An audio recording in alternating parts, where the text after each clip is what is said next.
Welcome to Mighty Line Minute, the podcast where we cover manufacturing, entrepreneurship, and creativity at its finest. I'm your host, Dave, and this week we're exploring the recent restoration of a historic Holtkamp pipe organ at St. Peter's Episcopal Church in Lakewood, Ohio, located near Mighty Line's Rocky River headquarters. Lakewood is a vibrant city on the shores of Lake Erie, just west of Cleveland.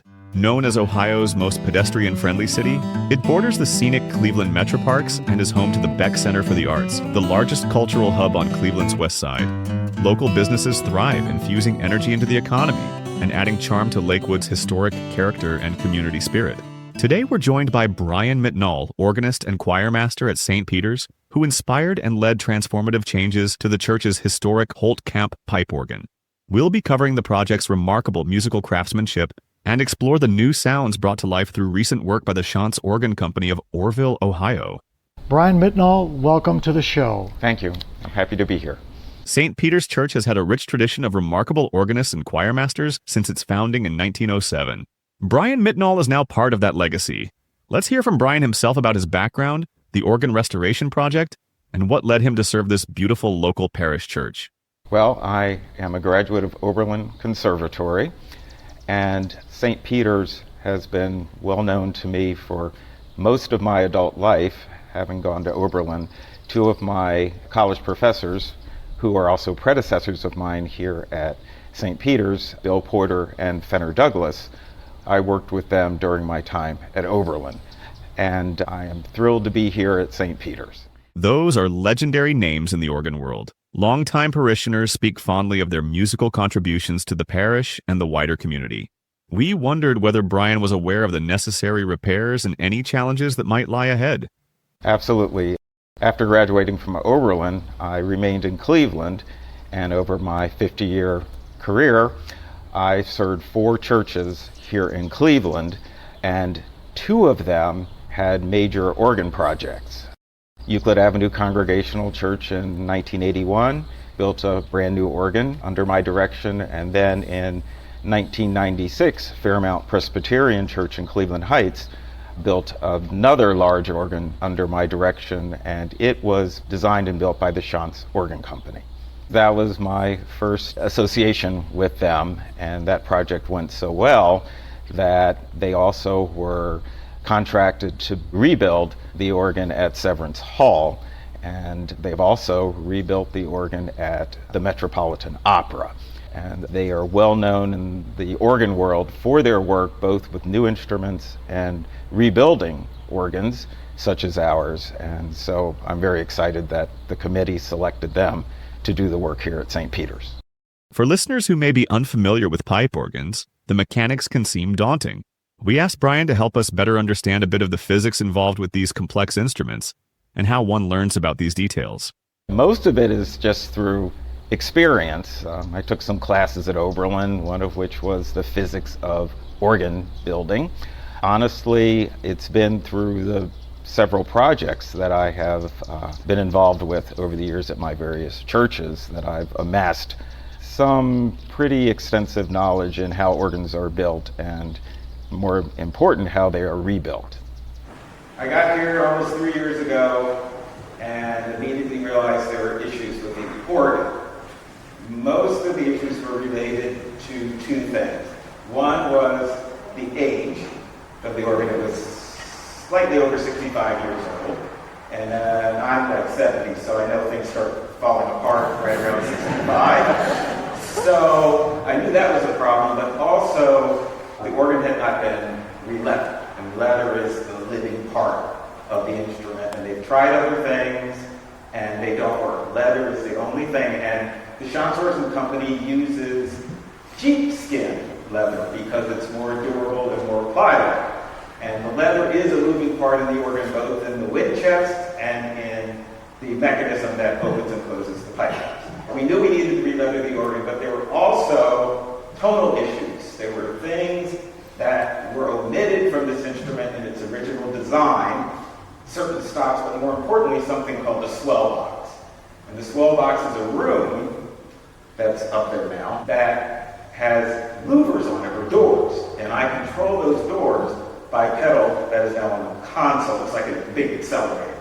So let's have Bryan explain to us terms like 32-foot stop and 16-foot stop, which are commonly found on larger pipe organs. It is physics, and the whole nomenclature is based upon what's called 8-foot pitch or fundamental pitch, and the 8-foot stop has a pipe that on low C is 8 feet long, or a 4-foot stop is an octave higher, 2-foot is an octave higher than that, and 1-foot is an octave higher than that. And then there are what are called mutations, which are in between those pitches, like 2 2/3 and 1 3/5 and 1 1/8 and that kind of thing. And those mutations actually are enhancing the harmonics. And you mentioned 16-foot and 32-foot stops. Those are stops that are lower, an octave lower. 16-foot is lower than an 8-foot. So the 8-foot stop, if you go an octave lower, you get a pitch that is at 16 feet. So the low C is at 16 feet. And then you can go another octave lower, which is the 32-foot pitch, which is rarer, but organs, even such as ours at St. Peter's, will have two 32-foot pitch stops, which are the sound that you feel when those stops are in use.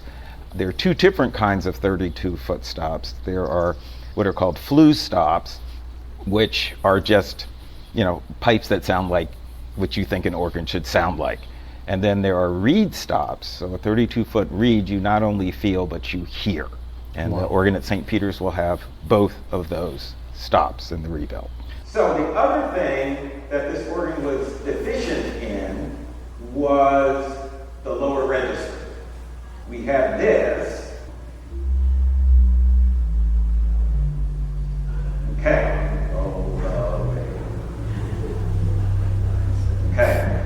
Now we have something that's actually lower than that.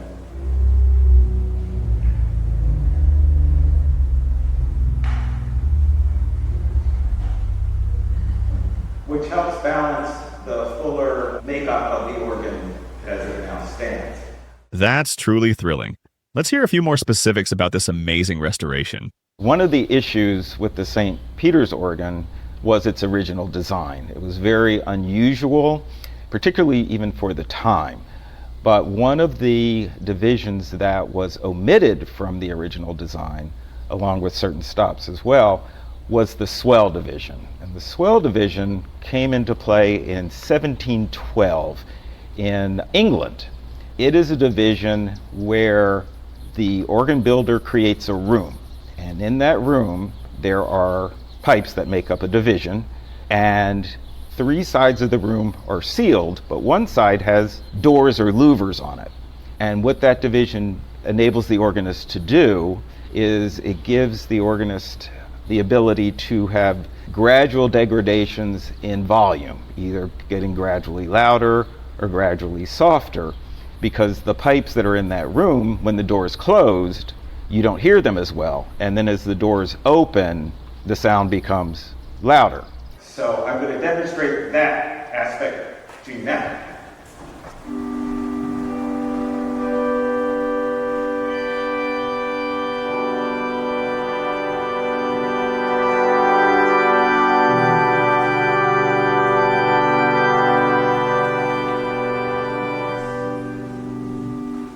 So with that mechanism, it's much easier for me to accompany the choir and to perform music that was written after actually 1712, when the first swell box was built in England.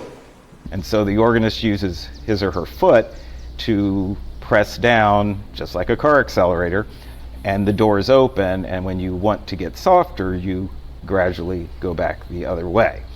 The pedal in our instrument sends an electronic impulse to those louvers, and they open and close, and those louvers have sides on them, so the sound gets dispersed in different directions as those louvers move back and forth. So you get reflected sound, and you get sound that is just totally encumbered by the doors.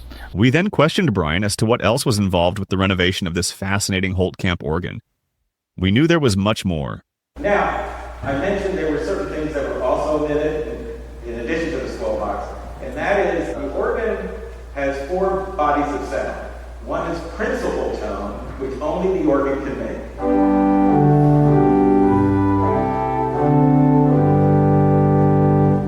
Then there's flute tone, which is imitative of the flute in the orchestra.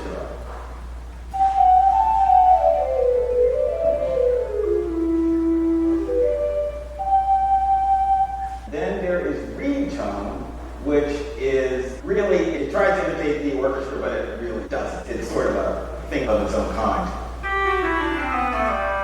We have several on the organ now.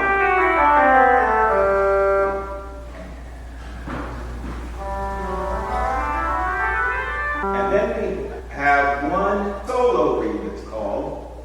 And on this organ it's called a tromba, which is basically Latin for trumpet. And it's the loud stuff that I use.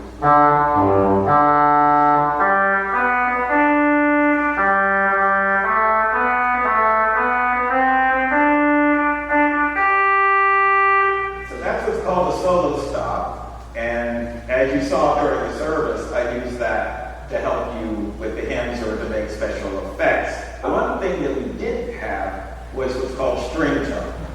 And that's this.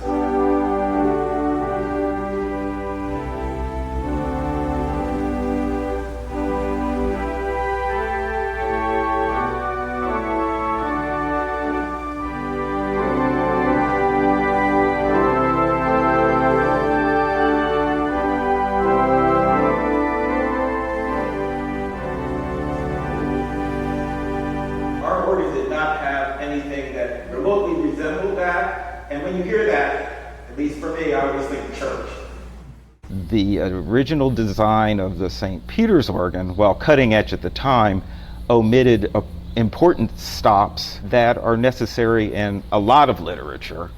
And again, the string tone is one of the stop families that's on just about every organ.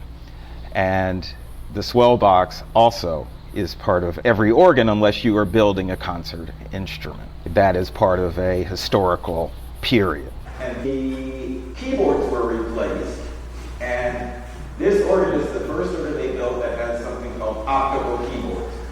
Everything's done by light, and so it reads a light and it transfers it into the mechanism that opens the pipe valve. So that means that there's not a lot that can go wrong mechanically with this console. So I will be gone to my reward for playing the Vino Toccata on a regular Sunday in heaven, and this organ will still be playing. So there's just one thing that I wanted to show you, and that is what this organ sounds like with almost everything on.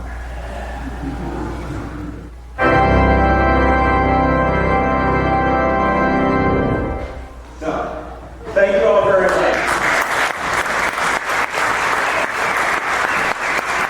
You're welcome to come up, and there's lemonade on the plaza. So, where is the restoration project at presently? And what might we expect to hear differently? Yeah, right now we are out here in the Garth because they are still completing tuning and tonal regulation of the organ in the church. That is the last step. The pipes are in, the wind chests are in, all the electronics have been figured out, and now they are doing what's called the tonal finishing.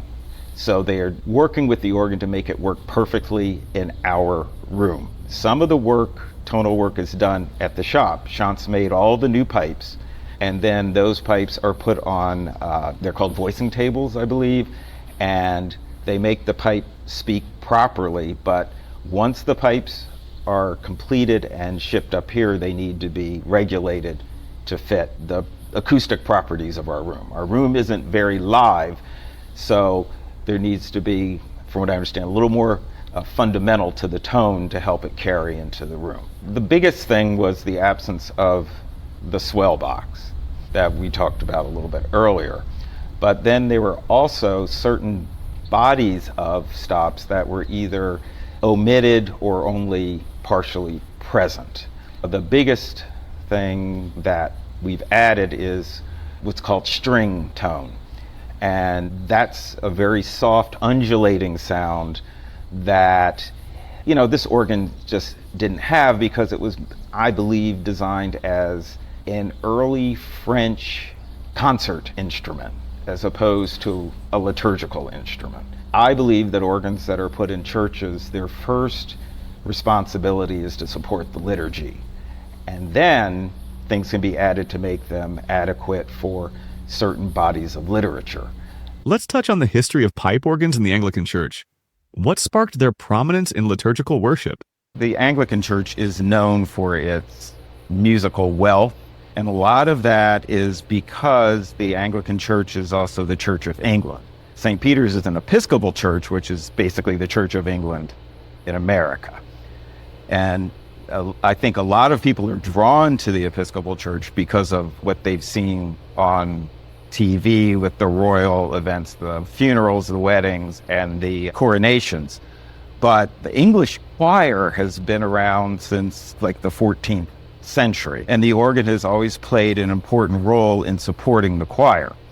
One of the things that I found odd when I came to audition here was that the St. Peter's organ really could not do that because it was designed to support things like Anglican chant or the major choral works that came out of Elizabethan England and coming forward to this day. So I'm really excited that our organ will now have what's called a full swell.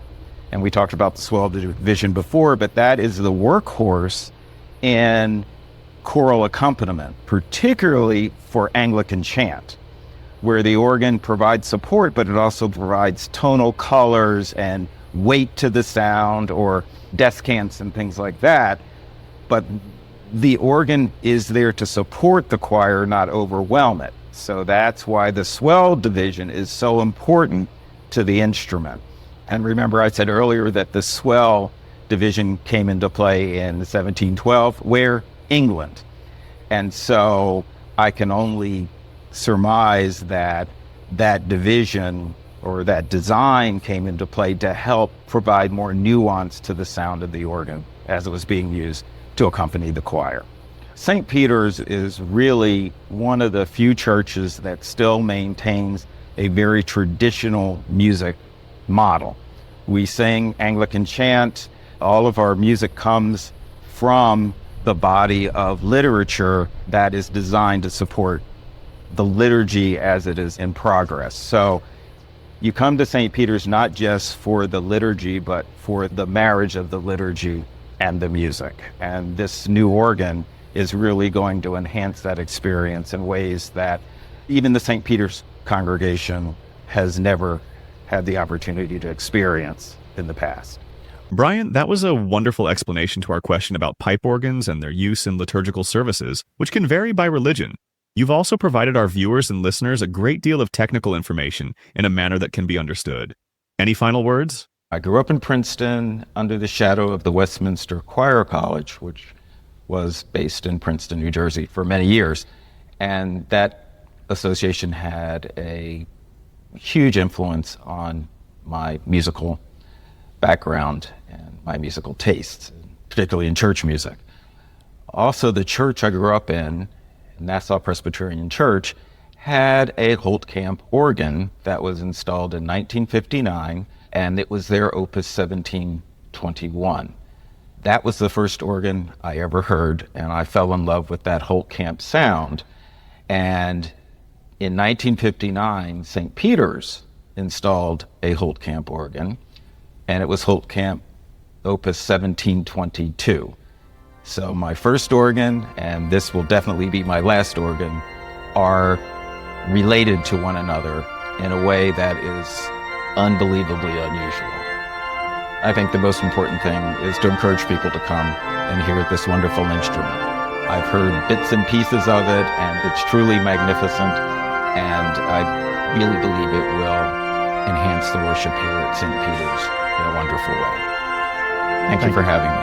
If you're in the area, we encourage you to visit St. Peter's or a similar venue to experience the grandeur of a historic pipe organ, especially when accompanied by the soaring beauty of choral music. Thanks to the passion of artisans, musicians, listeners, worshipers, and supporters, incredible sounds will continue to resonate and inspire for many years to come. And a heartfelt thank you to Bryan Mitnaul. the leadership of St. Peter's Episcopal Church, the organ committee, and the talented choir for this journey together. This has been Dave Tabor from Mighty Line Minute. Stay safe, keep the music alive, and hold it close to your heart. We'll see you on the next edition.